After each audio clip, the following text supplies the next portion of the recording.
L'Église d'Angleterre enquête sur une importante dotation royale du XVIIIe siècle qu'elle a reçue, pour voir si l'argent est lié à la traite des esclaves. Queen Anne Bounty, créé en 1704, est maintenant un fonds d'investissement de 9,2 milliards de livres sterling. Cependant, le Times rapporte qu'une enquête menée par les commissaires de l'Église pour l'Angleterre a averti qu'il pourrait s'agir d'un « risque de réputation ».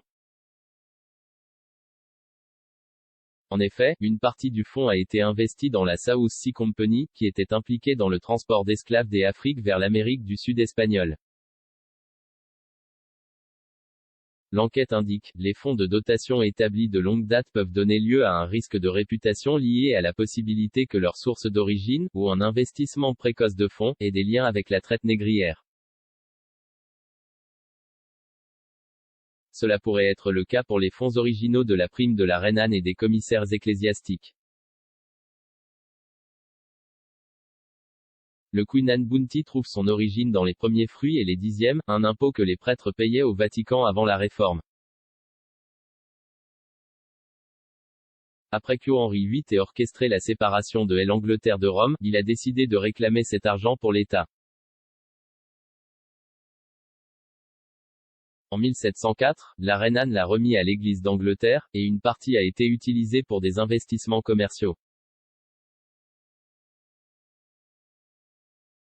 Ceci comprenait une participation dans la South Sea Company, bien qu'on ne sache pas exactement combien.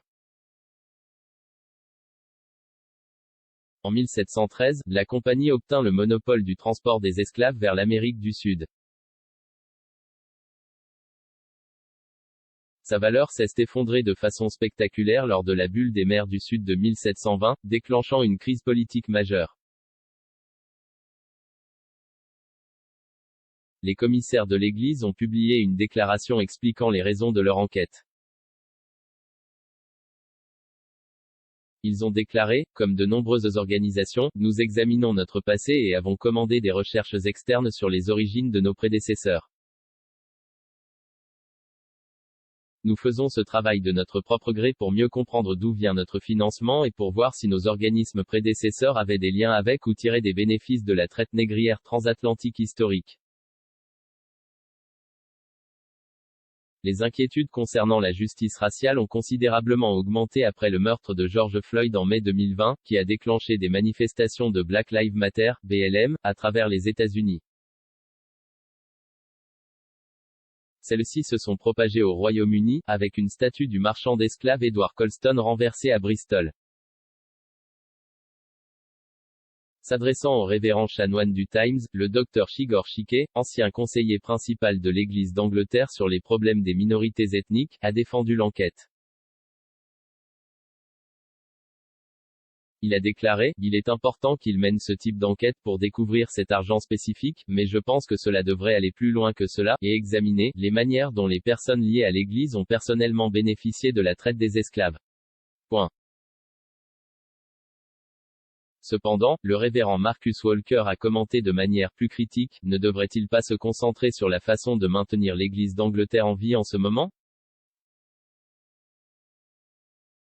Un débat en cours est en cours pour savoir si les joueurs anglais devraient se mettre à genoux avant les matchs de l'Euro 2020.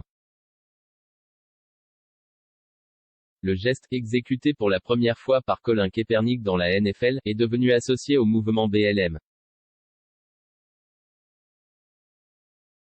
Il a été hué par certains fans anglais lors des matchs d'échauffement avant l'Euro 2020. Le sélectionneur anglais Gareth Southgate a exhorté les supporters à respecter le geste. Lors du match d'ouverture de l'Euro 2020 de l'Angleterre contre la Croatie, les huées ont été largement noyées par les acclamations de leurs rivaux.